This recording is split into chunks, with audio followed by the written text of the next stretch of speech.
Hace unos días estaba perdiendo mi tiempo revisando redes sociales.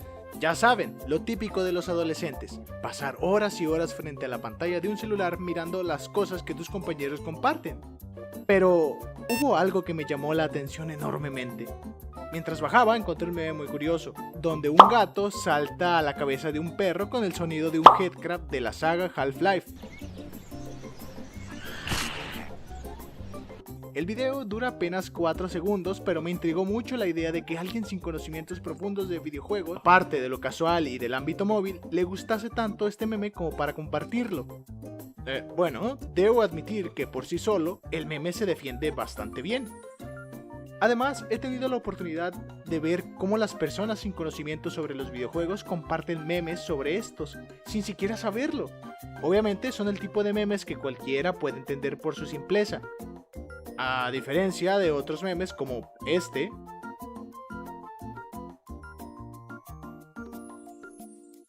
o este otro. Evidentemente necesitan un contexto previo para ser entendidos. Todo esto me hizo pensar en lo importante e influyente que se ha venido haciendo la industria de los videojuegos a comparación de antes.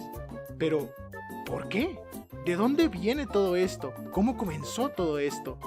Verás, mi querido amigo, toda esta locura de los videojuegos empezó en 1950, cuando el canadiense Joseph Gates creó a Bertie the Brain, que era una máquina gigantesca que usaba válvulas de vacío para poder ejecutar el juego de 3 en raya.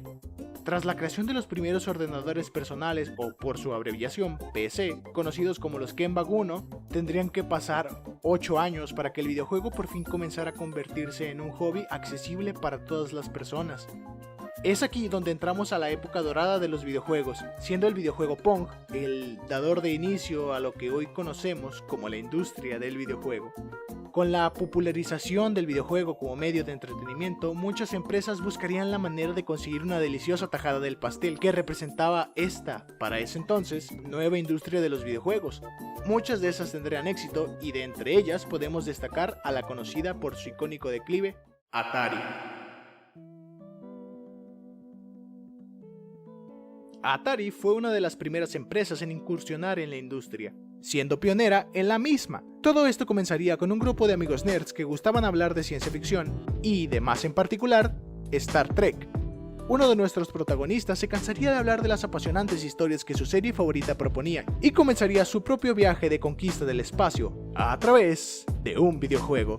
Con ayuda de sus amigos, Steven Russell crearía videojuegos en su época de universitario en el MIT, hasta que casi 6 años después, nuestro protagonista crearía Space War, en el año de 1962. El juego era un versus donde competías con un amigo con navecitas espaciales para destruirlo. Steven Russell pondría la primera piedrita para crear Atari sin saber. Años más tarde, le daría la idea a Nolan Bushnell de crear un clon de Space War llamado Computer Space. Nolan estuvo tan obsesionado con el juego de Russell que decidió crear su propia versión de este. Un dato curioso es que Computer Space fue la primera maquinita arcade que funcionaba con monedas, así que sí agregó algo este sujeto. Computer Space no fue un increíble éxito en ventas, pero sirvió de algo. Le enseñó una valiosa lección a nuestro amigo Nolan. Las personas no estaban preparadas aún para juegos complicados. Con esta idea en mente, Nolan fue con uno de sus amigos, Ted Dabney, y juntos crearon la empresa con apenas $500 que hoy conocemos como Atari. Una vez creada, Nolan necesitaba un ejemplo y se basó en lo que tenía más cerca: la Magnavox, primera consola de sobremesa que, por desgracia, había fracasado. Comenzó a ver sus errores y solucionó algunos, como el de cartuchos intercambiables. Ahora, con la nueva idea de consola que había diseñado, tenía todo, excepto dinero. Fue entonces que vendió la compañía a Warner Communications, quienes financiaron el proyecto y dieron vida al Atari VSC, o Atari 2600 para los compas.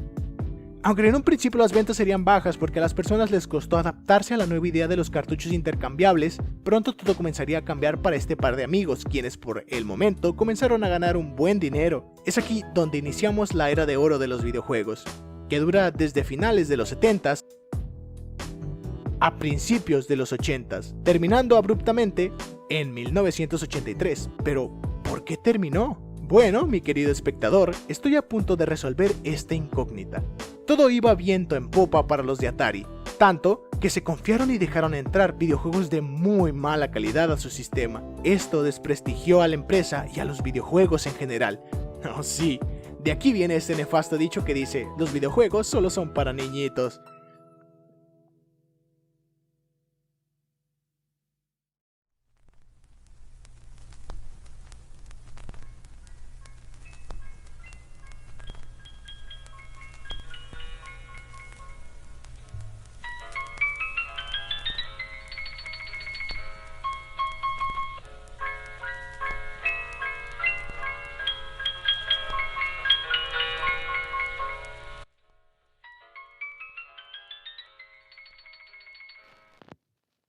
Para colmo, Atari lanzaría el infame juego de E.T., que, para quienes no conocen la historia, fue un juego apresurado que salió para las navidades del 82, para así aprovechar el éxito de la reciente película del susodicho.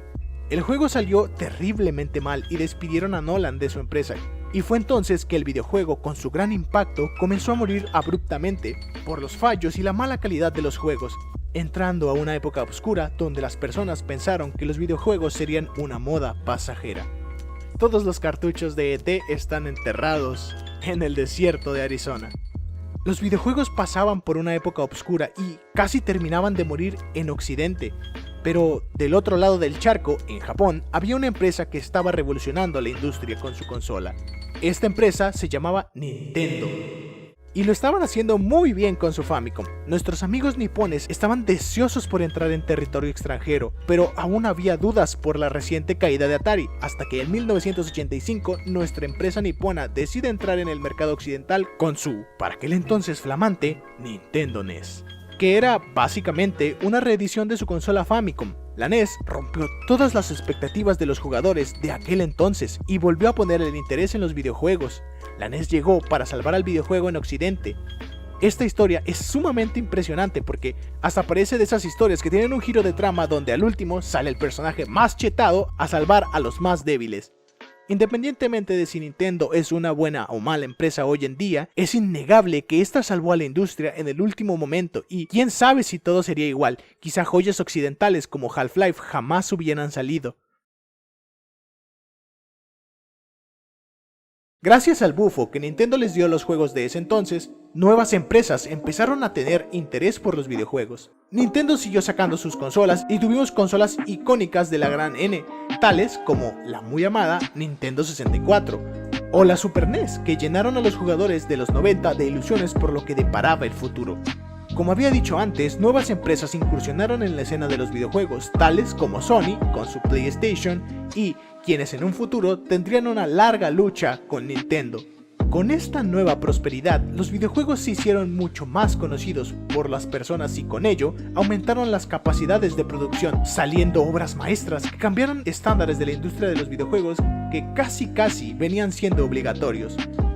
Uno de estos videojuegos fue Half-Life, quien, llevado de la mano del equipo de desarrollo de Valve, logran crear una obra maestra que impuso nuevos cánones para los videojuegos, como tener historias más elaboradas, porque hasta ese entonces los videojuegos solo iban de disparar a lo que se moviese. Algunos otros juegos que fueron de vital importancia también son Doom, quien popularizó los shooters en primera persona, y Metal Gear, quien mostró una historia bastante adulta y madura en lo que hasta ese entonces se creían jueguitos para niños. Otras obras a mencionar son Silent Hill, Resident Evil o el iconiquísimo Mario 64.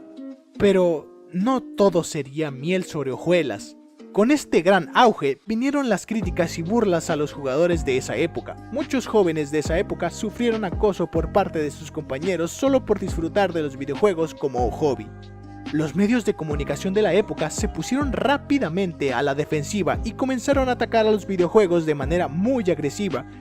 A esto lo llamo la demonificación del videojuego, haciendo ver a estos como algo que modificaba las mentes de los jóvenes para hacer el mal, y hasta incluso charlatanes como José Girón se aprovecharon de esto para sacar tajadita. Muchos jugadores de la vieja escuela recuerdan con resentimiento cómo las personas de su entorno los humillaban por hacer lo que les gustaba, y que encima no era ilegal, diciendo que eran inmaduros por disfrutar de su hobby o que este acabaría con sus vidas sociales.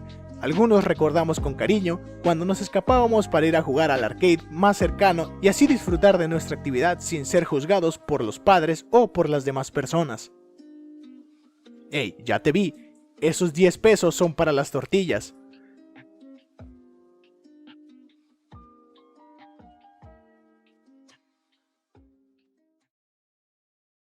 Los videojuegos fueron creciendo más y más después de los 90s hasta que llegaron a hacerse producciones colosales con el tiempo.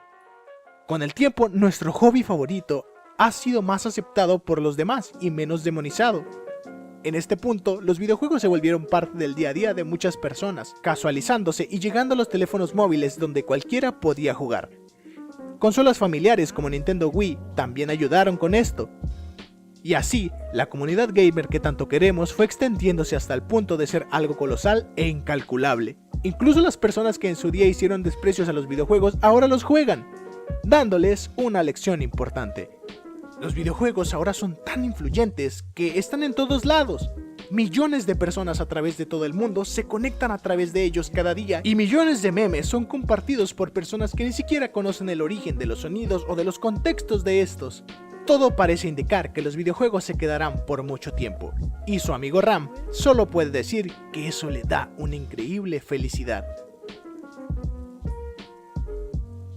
Muchísimas gracias por ver el video. Si te ha gustado lo que viste, puedes compartir este video a las personas que crean que también les puede gustar. Ayúdame a crecer. Yo soy Ram para la Gruta del Jugador y me despido amablemente.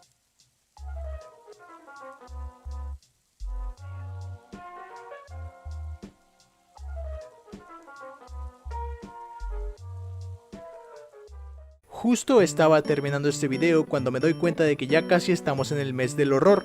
Entonces, para conmemorar eso, voy a estar subiendo videos de terror el próximo mes. Gracias por escuchar este aviso. Nos vemos, yo soy Ram y te deseo un lindo día.